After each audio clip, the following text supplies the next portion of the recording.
사랑하면 여러분은 어떤 장면이 떠오르시나요? 사랑하는 한 커플이 무르익은 분위기 속에서 서로 키스하는 장면이 떠오르시는 분이 있겠죠.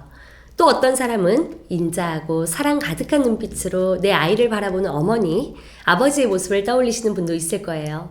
아마 또 다른 장면으로는 고 이태석 신부님처럼 일반인은 이해할 수 없을 정도로 힘들고 어려운 곳에 가서 언어도, 인종도, 문화도 다른 사람들을 위해 헌신하고 봉사하는 위대한 모습을 떠올리시는 분도 있을 거라 생각합니다.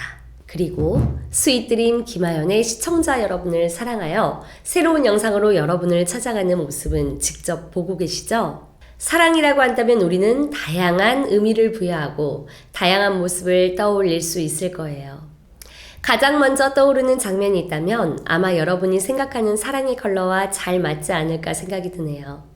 또한 사랑을 경험해 보신 분들에게 당신이 겪은 사랑은 무슨 색이었나요? 라고 질문한다면 비슷한 색상을 말하기도 하고 또 서로 다른 색상을 이야기하기도 할 거예요. 지금 막 따끈따끈한 연애를 하고 있는 분들은 사랑이 핑크빛이 돌겠죠? 너무나 힘들고 어려운 사랑을 하다가 이별을 하신 분들에게는 어두운 색이라는 느낌을 받을 수 있을 거예요. 이렇게 사랑이라는 감정은 문학적이고 감성적이며 역사, 소설, 철학과 같은 이야기 속에서 많이 표현하는데요. 신기하게도 사랑의 유형을 색상황과 같이 원형으로 배치하여 연구한 사랑의 색채 이론이 있어요. 존 앨런 리는 역사, 철학, 소설과 같은 문헌에서 연애를 묘사한 구절을 4,000개 이상 수집해서 정한 기준에 따라 분류하였습니다. 그리고 청년들을 대상으로 일반적으로 많은 사람들이 생각하는 연애 특징을 조사했는데요. 이것을 몇 가지로 분류하여 사랑의 색채 이론이라고 이름을 지었습니다. 사랑에는 기본적으로 세 가지 유형이 있어요. 에로스, 스토르게, 루드스가 있습니다. 첫 번째 에로스는 그리스 로마 신화 속 아름다운 미의 여신 아프로디테의 아들입니다. 영어식 표현으로는 큐피드라고 해요.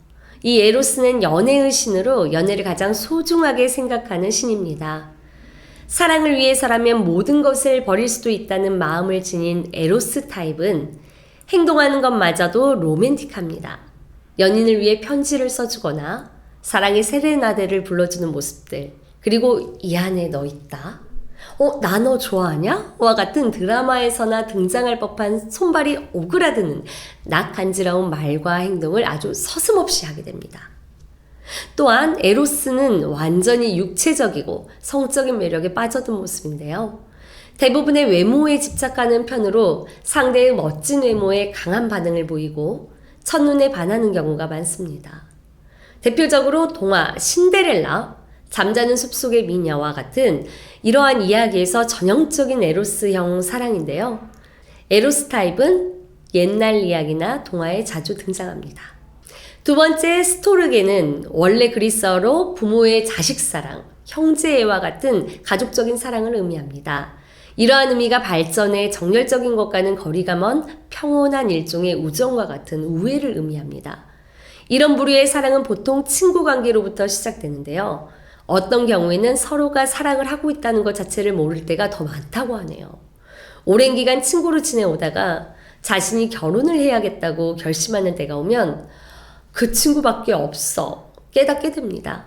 스토르게 부리는 친구 같은 사랑이기 때문에 상대방의 외모에 크게 집착하지 않고 오랜 우정이나 동료애와 같은 감정이 쌓입니다. 오랜 시간 같이 있다 보면 서로 정이 들잖아요. 이 정이 스토르게의 모습과 가장 유사하다고 하네요. 극적인 정열은 부족하지만 애정의 위기가 없고 비교적 지속력이 강한 상태여서 서로 오랫동안 떨어져 살아도 크게 불안함을 느끼지 않는다고 합니다. 세 번째, 루드스입니다. 라틴어로 유희, 놀이를 의미하는데요. 이런 색채의 사랑 유형을 갖고 있는 사람들은 사랑을 하나의 놀이, 게임과 같이 생각합니다. 특정 연애 상대에게 크게 집착하지 않고 상대와 항상 일정한 거리를 유지합니다. 서로에게 사랑에 크게 빠지거나 헌신할 의사가 없어 정서적으로는 통제된 관계를 맺게 되는데요. 한 대상에서 다른 대상으로 옮겨가는 것이 손쉽고 상대에게도 허용적이어서 여러 상대를 동시에 사랑하기도 합니다. 서로에 대해 큰 관심이나 집착을 보이지 않지만 서로 만나는 것이 재미있고 즐겁기 때문에 좋아하는 관계입니다. 이렇다 보니 연애에 능숙할 뿐만 아니라 연애에 대해서도 죄의식을 느끼지 않습니다. 일종의 바람둥이 같은 사랑 유형인데요. 어떤 사람은 이런 루두스 유형의 상대방이 자신에게만큼은 진심을 보여줄 것 같다는 착각에 빠져 열과 성을 다해 상처받고 버림받다 끝나는 경우가 많다고 합니다. 존 앨런 리가 제시한 사랑의 색채론에는 지금까지 기본 3가지 유형을 바탕으로 또 다른 3가지 유형이 존재합니다. 바로 마니아, 아가페, 프라그마가 있습니다. 마니아의 특징은 감정이 격하다는 것인데요. 독점욕이 강하고 작은 일에도 큰 질투를 느끼는 특징이 있습니다. 바로 소유적인 사랑인데요. 이 유형은 의존성이 높아 사랑받는다는 사실을 반복적으로 확인하고자 하는 강박적인 욕구가 있습니다. 상대방에게 너무 집착해서 연애 관계가 불안정한 편인데요. 마니아 타입이 불안감을 느끼게 되면 신체적 증상이 나타나는데 식욕이 떨어지거나 잠을 못 이루는 식으로 증세가 나타나기도 합니다.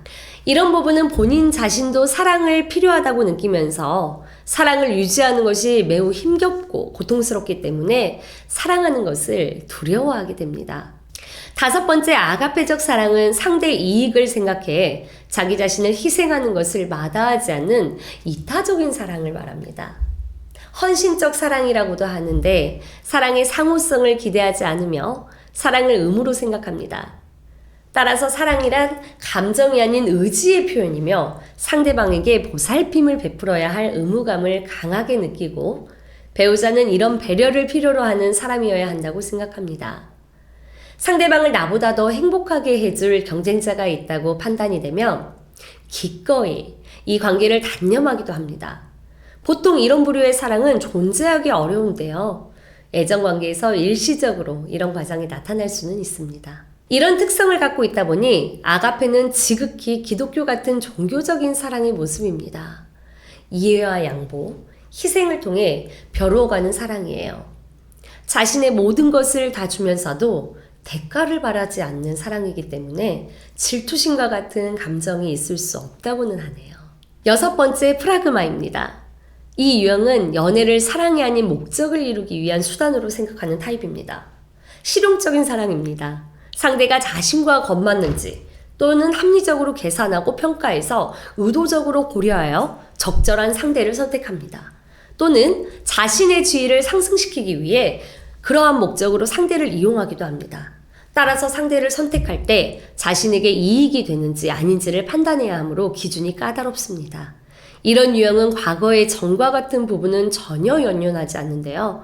주로 나쁜 남자 캐릭터나 신데렐라를 가장한 악녀 캐릭터가 이런 유형에 속하기도 합니다. 우리나라 드라마처럼 연애에 관하여 재미있고 맛깔난 내용이 없을 것입니다. 이런 이야기들을 보면 어떤 때는 화도 나고 어떤 때는 함께 설레임을 느끼면서 즐겁게 시청하기도 하는데요.